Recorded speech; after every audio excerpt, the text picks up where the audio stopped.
Okay students, अस्सलाम वालेकुम, welcome back to the lecture. अब हम लोग शुरू करने जा रहे हैं one of the most important, one of the heart of financial accounting, heart of FA1, जिसको कह रहे हैं हम double entry. Heart of FA1, जिसके ऊपर पूरी फाइनेंशियल अकाउंटिंग की दुनिया बेस्ड है, known as double entry book keeping. Okay, हम लोग स्टार्ट करने जा रहे हैं। अब यहाँ पे कुछ चीज़ें हैं मद्देनज़र रखने वाली, उनको हम लोगों ने देखना है वन बाय वन। ठीक है, तो आप लोगों ने बहुत फोकस करके लेक्चर देखना है। कोई भी कंफ्यूजन आपको नहीं होनी चाहिए, कोई डिस्ट्रैक्शन नहीं होनी चाहिए। ठीक है, बहुत गौर से ईच एंड एवरीथिंग आपने सुनना है। अगेन कोई आपको प्रॉब्लम हो तो रिकॉर्डेड लेक्चर्स यहाँ आप वापस पीछे जाके रिवाइंड करके देख सकते हैं। तो सबसे पहले मैं यहाँ पे डिस्कस करूँगा कुछ टर्मिनोलॉजीज मेन टॉपिक पे आने से पहले। ठीक है, तो सबसे पहले मैं डिस्कस करता हूँ कि एसेट का क्या मतलब है। ठीक है, मैं एसेट को डिस्कस करूँगा। I will discuss liability. पहले मैं कॉन्टेंट्स यहाँ लिख देता हूँ ताकि काम आसान हो जाए। उसके बाद मैं डिस्कस करूँगा कैपिटल को। कैपिटल क्या चीज़ होती है, ठीक हो गया। और इसके अलावा हम लोग डिस्कस करेंगे एक्सपेंसेस को। ठीक है, और दैट इज़ इट। ये चार चीज़ें हम लोग मेन पहले डिस्कस करेंगे। अब एसेट एक चीज़ होती है जिसके अंदर आपने नाम सुना होगा उर्दू में, जिसको कहते हैं असासा। ठीक है, उर्दू में इसको कहते हैं असासा। ठीक है, तो एसेट क्या होता है बेसिकली हमारे पास, इसको अगर इसकी फाइनेंशियल अकाउंटिंग की दुनिया वाली डेफिनेशन देखी जाए तो इसको मैं यहाँ पे लिखता हूँ रिसोर्स। मैं पहले लिख के आपको समझाता हूँ। Resource controlled by an entity,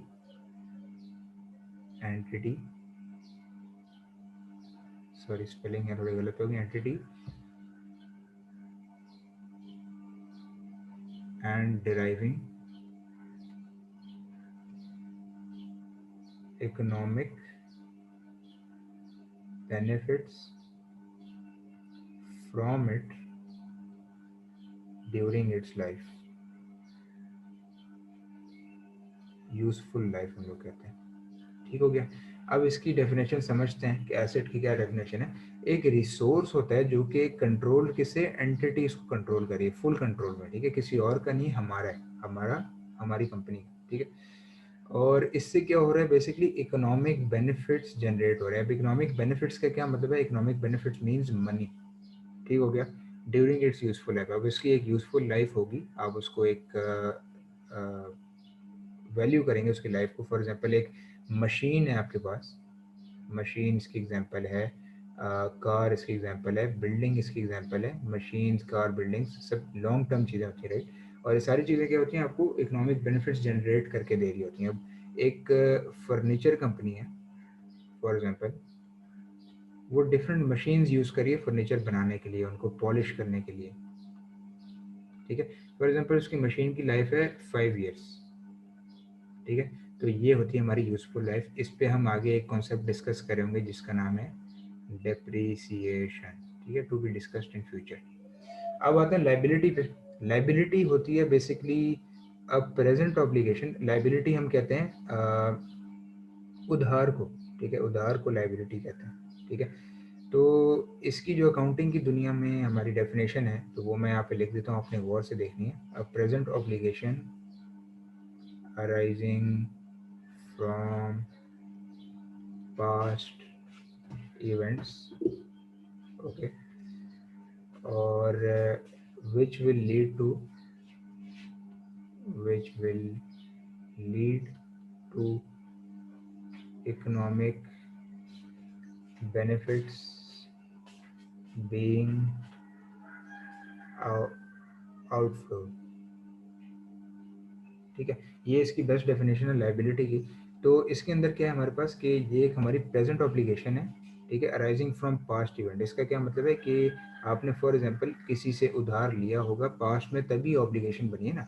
अगर आपने उधार फॉर एग्जांपल ना लिया होता तो फिर इसका मतलब है कि आपके ऊपर एक ऑब्लिगेशन का मतलब है कि आपके ऊपर एक एहसान चढ़ा हुआ है। ठीक है, आपने आप एहसान एक तरह से उतारना है आपने किसी का। ठीक है, अमानत है किसी की आपके पास। ठीक है, तो अगर आप वो उधार ना लेते फॉर एग्जांपल, आपके ऊपर वो अमानत आती ही नहीं, राइट, वो आने की नौबत ही ना आती।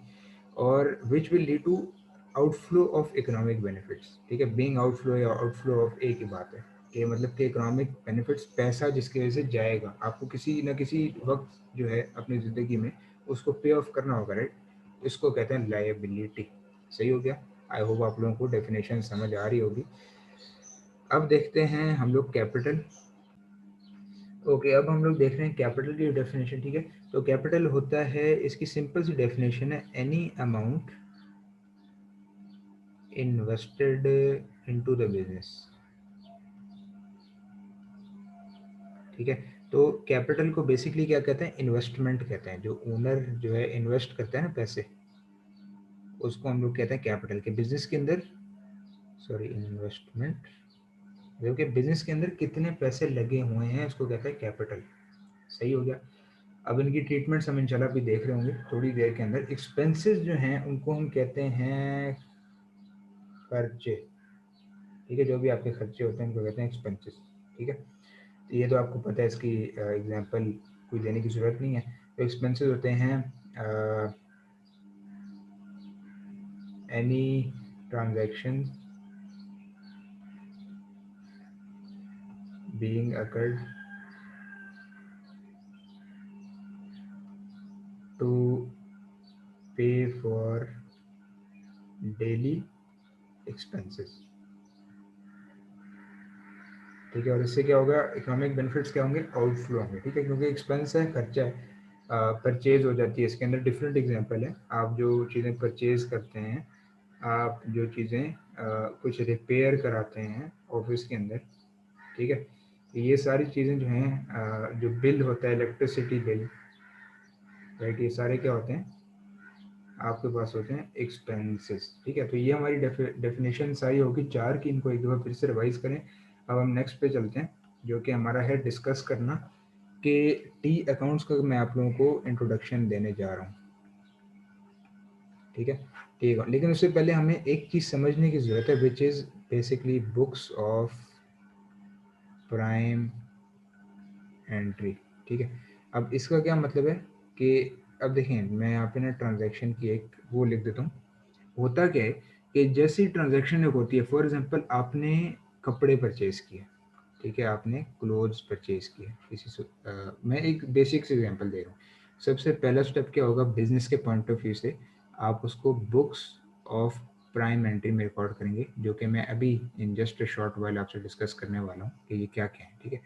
सेकंड क्या होगा, उनकी डबल एंट्री होगी, ठीक है, जो कि अभी हम लोग इन जस्ट वर्ड डिस्कस करते हैं। टी अकाउंट्स डबल एंट्री में आपको एक साथ ही पढ़ाऊंगा, ठीक है। फिर उनकी टी अकाउंट्स में एंट्री होगी। टी अकाउंट्स को बेसिकली लेजर्स भी कहते हैं, ठीक हो गया। और उसके बाद हमारे पास बनेगा ट्रायल बैलेंस। ये सीक्वेंस काइंडली अपने पास नोट कर लें आप लोग। ट्रायल बैलेंस में सारे बैलेंसेस आएंगे, वो भी हम इस चैप्टर में डिस्कस कर रहे होंगे, आगे चैप्टर आएगा हमारे पास। और फाइनली हमारे पास क्या चीज़ आएगी यहाँ पे, हमारे पास आ जाएगा स्टेटमेंट्स, ठीक है। स्टेटमेंट्स भी हम लोग डिस्कस कर रहे होंगे, फाइनेंशियल स्टेटमेंट्स, ठीक है। फाइनेंशियल स्टेटमेंट्स हम लोग डिस्कस कर रहे होंगे। तो ये चीज़ें हमारे पास आती हैं बुक्स, सॉरी, एक ट्रांजैक्शन को रिकॉर्ड करने के लिए 5 स्टेप्स में रिकॉर्ड की जाती है उसको, ठीक है। आप डिस्कस करते हैं बुक्स ऑफ प्राइम एंट्री हमारे पास कौन कौन सी हैं। सही हो गया। नंबर 1 पे हमारे पास आती है सेल्स डे बुक। नंबर 2 पे हमारे पास आती है sales return day book. Kindly अपने पास नोट करें ये। अगर आप लोग नोट्स नहीं बना रहे तो मैं आपको सजेस्ट करूँगा कि आप बनाएं, क्योंकि बहुत इंपॉर्टेंट बात है। फिर आती है हमारे पास परचेज डे बुक।